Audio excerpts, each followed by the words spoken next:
प्रिय देशवासियों, नमस्कार।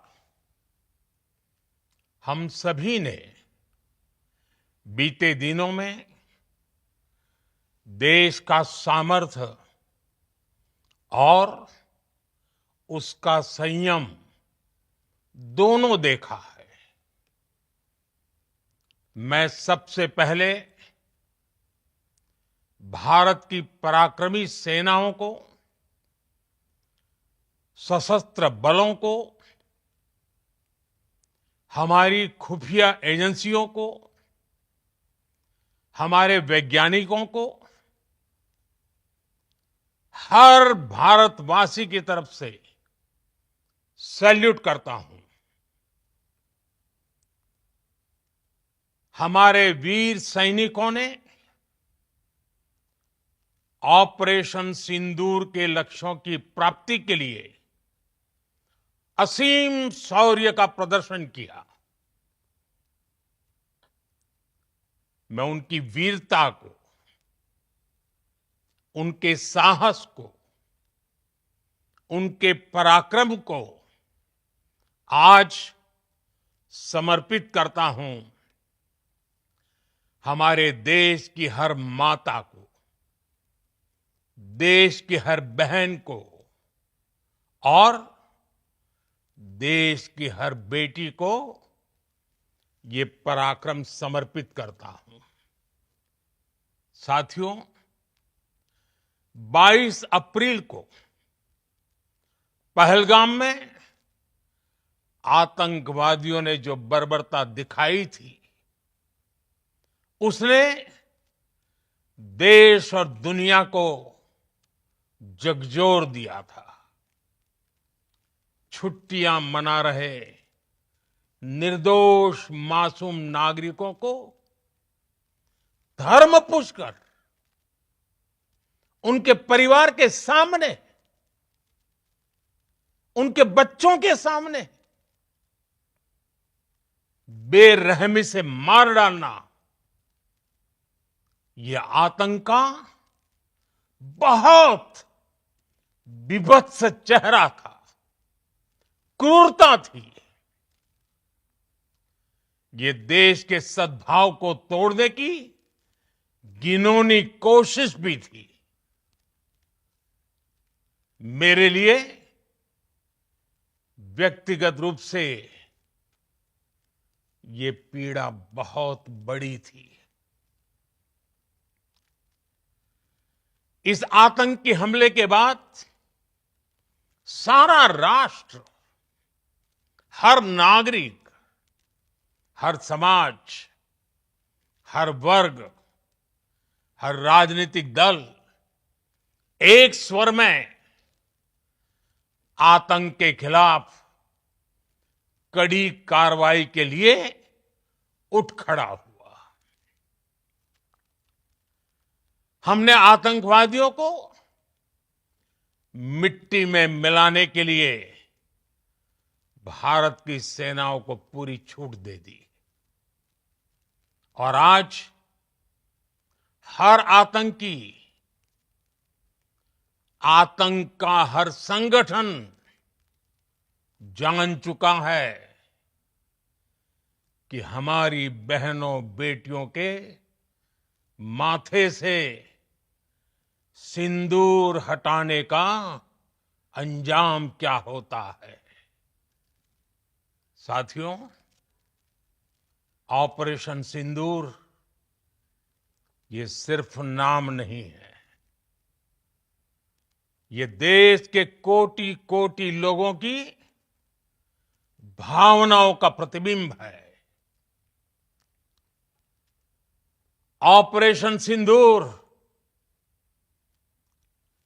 न्याय की अखंड प्रतिज्ञा है।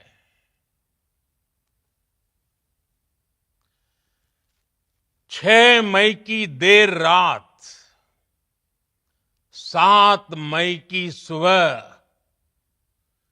पूरी दुनिया ने इस प्रतिज्ञा को परिणाम में बदलते देखा है। भारत की सेनाओं ने पाकिस्तान में आतंक के ठिकानों पर,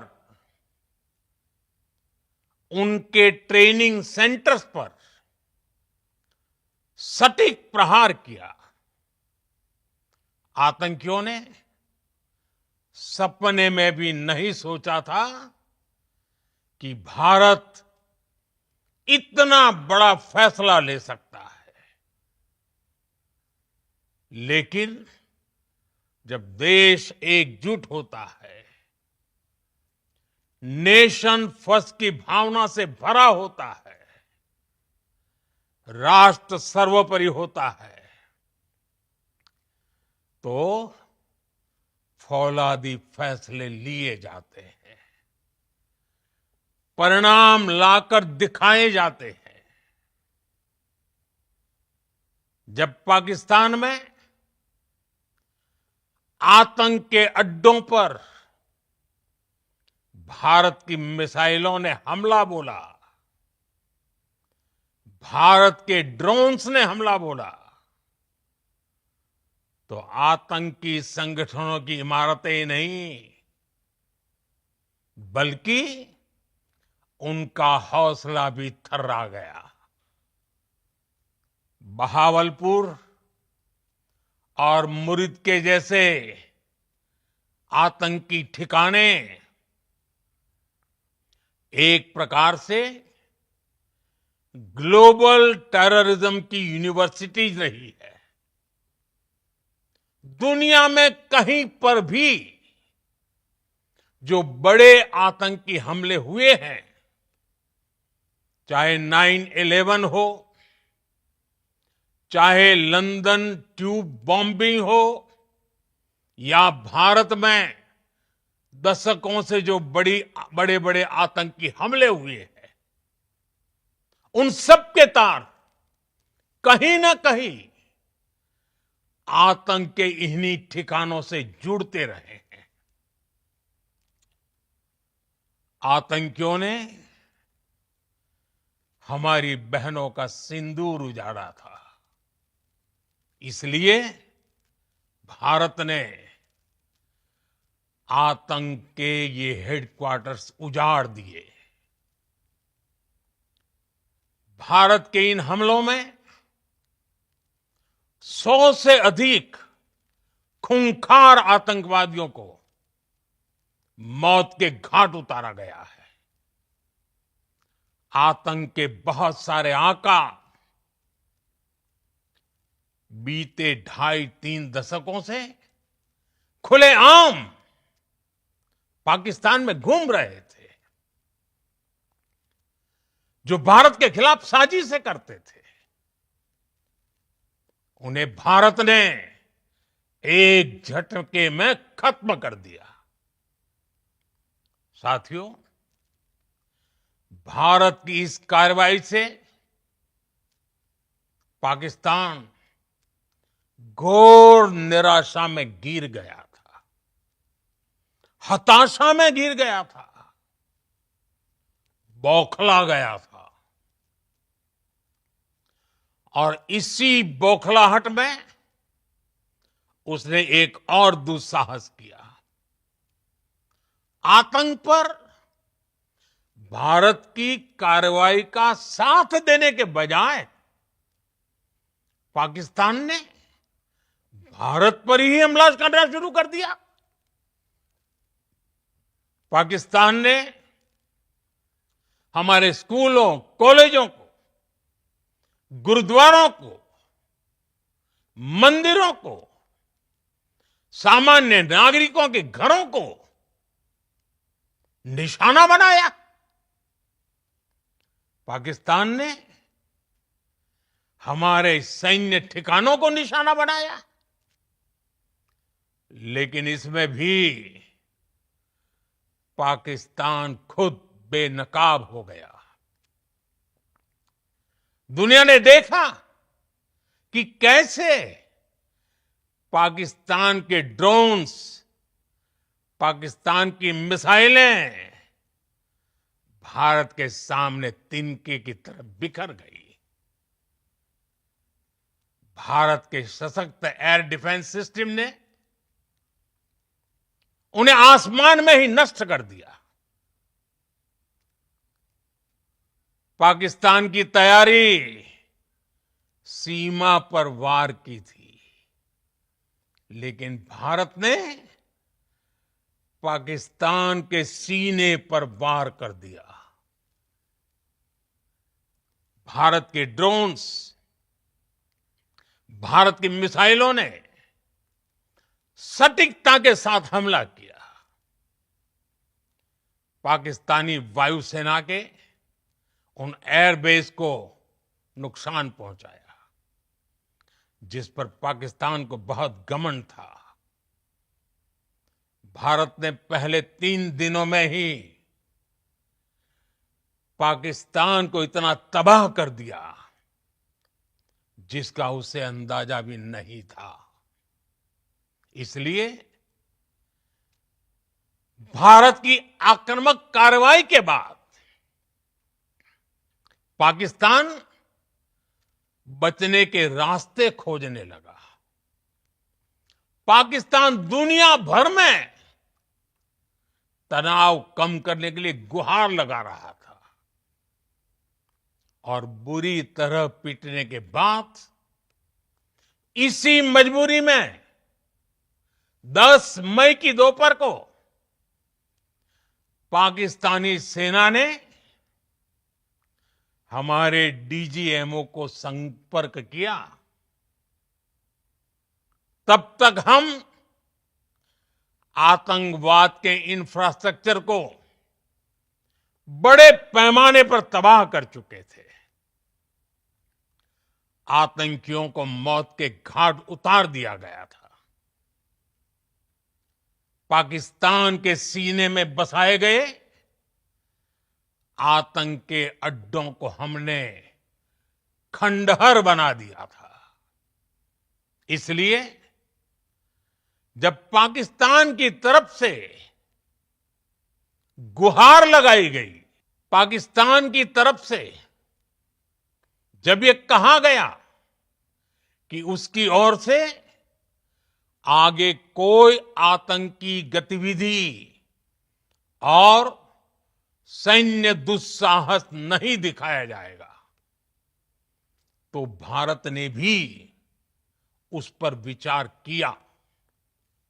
और मैं फिर दोहरा रहा हूं, हमने पाकिस्तान के आतंकी और सैन्य ठिकानों पर अपनी जवाबी कार्रवाई को अभी सिर्फ स्थगित किया है। आने वाले दिनों में हम पाकिस्तान के हर कदम को इस कसौटी पर मापेंगे कि वो क्या रवैया अपनाता है। साथियों, भारत की तीनों सेनाएं, हमारी एयरफोर्स, हमारी आर्मी और हमारी नेवी, हमारी border security force BSF, Bharat के अर्धसैनिक बल लगातार अलर्ट पर है। सर्जिकल स्ट्राइक और एयर स्ट्राइक के बाद अब ऑपरेशन सिंदूर आतंक के खिलाफ भारत की नीति है। ऑपरेशन सिंदूर ने आतंक के खिलाफ लड़ाई में एक नई लकीर खींच दी है, एक नया पैमाना, न्यू नॉर्मल तय कर दिया है। पहला, भारत पर आतंकी हमला हुआ तो मुंह तोड़ जवाब दिया जाएगा। हम अपने तरीके से, अपनी शर्तों पर जवाब देकर रहेंगे। हर उस जगह जाकर कठोर कार्रवाई करेंगे जहां से आतंक की जड़ें निकलती हैं। दूसरा, कोई भी न्यूक्लियर ब्लैकमेल भारत नहीं सहेगा।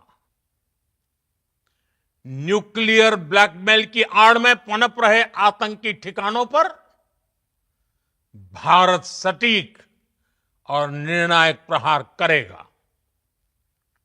तीसरा, हम आतंक की सरपरस्त सरकार और आतंक के आकाओं को अलग अलग नहीं देखेंगे। ऑपरेशन सिंदूर के दौरान दुनिया ने पाकिस्तान का वो घिनौना सच फिर देखा है, जब मारे गए आतंकियों को विदाई देने पाकिस्तानी सेना के बड़े बड़े अफसर उमड़ पड़े। स्टेट स्पॉन्सर्ड टेररिज्म का ये बहुत बड़ा सबूत है। हम भारत और अपने नागरिकों को किसी भी खतरे से बचाने के लिए लगातार निर्णायक कदम उठाते रहेंगे। साथियों, युद्ध के मैदान पर हमने हर बार पाकिस्तान को धूल चटाई है और इस बार ऑपरेशन सिंदूर ने नया आयाम जोड़ा है। हमने रेगिस्तानों और पहाड़ों में अपनी क्षमता का शानदार प्रदर्शन किया और साथ ही न्यू एज वॉरफेयर में भी अपनी श्रेष्ठता सिद्ध की। इस ऑपरेशन के दौरान हमारे मेड इन इंडिया हथियारों की प्रामाणिकता सिद्ध हुई। आज दुनिया देख रही है 21वीं सदी के वॉरफेयर में made in India defence equipments, इसका समय आ चुका है। साथियों, हर प्रकार के आतंकवाद के खिलाफ हम सभी का एकजुट रहना हमारी एकता, हमारी सबसे बड़ी शक्ति है। निश्चित तौर पर ये युग युद्ध का नहीं है, लेकिन ये युग आतंकवाद का भी नहीं है। टेररिज्म के खिलाफ जीरो टॉलरेंस, ये एक बेहतर दुनिया की गारंटी है। साथियों, पाकिस्तानी फौज, पाकिस्तान की सरकार जिस तरह आतंकवाद को खाद पानी दे रहे हैं, वो एक दिन पाकिस्तान को ही समाप्त कर देगा। पाकिस्तान को अगर बचना है तो उसे अपने टेरर इंफ्रास्ट्रक्चर का सफाया करना ही होगा। इसके अलावा शांति का कोई रास्ता नहीं है। भारत का मत एकदम स्पष्ट है। टेरर और टॉक एक साथ नहीं हो सकते। टेरर और ट्रेड एक साथ नहीं चल सकते और पानी और खून भी एक साथ नहीं बह सकता। मैं आज विश्व समुदाय को भी कहूंगा, हमारी घोषित नीति रही है अगर पाकिस्तान से बात होगी तो टेररिज्म पर ही होगी। अगर पाकिस्तान से बात होगी तो पाक ऑक्युपाइड कश्मीर पीओके उस पर ही होगी। प्रिय देशवासियों, आज बुद्ध पूर्णिमा है। भगवान बुद्ध ने हमें शांति का रास्ता दिखाया है। शांति का मार्ग भी शक्ति से होकर जाता है। मानवता शांति और समृद्धि की तरफ बढ़े, हर भारतीय शांति से जी सके, विकसित भारत के सपने को पूरा कर सके, इसके लिए भारत का शक्तिशाली होना बहुत जरूरी है। और आवश्यकता पड़ने पर इस शक्ति का इस्तेमाल भी जरूरी है। और पिछले कुछ दिनों में भारत ने यही किया है। मैं एक बार फिर भारत की सेना और सशस्त्र बलों को सैल्यूट करता हूं। हम भारतवासी के हौसले, हर भारतवासी का एकजुटता का शपथ, संकल्प, मैं उसे नमन करता हूं। बहुत बहुत धन्यवाद। भारत माता की जय। भारत माता की जय। भारत माता की जय।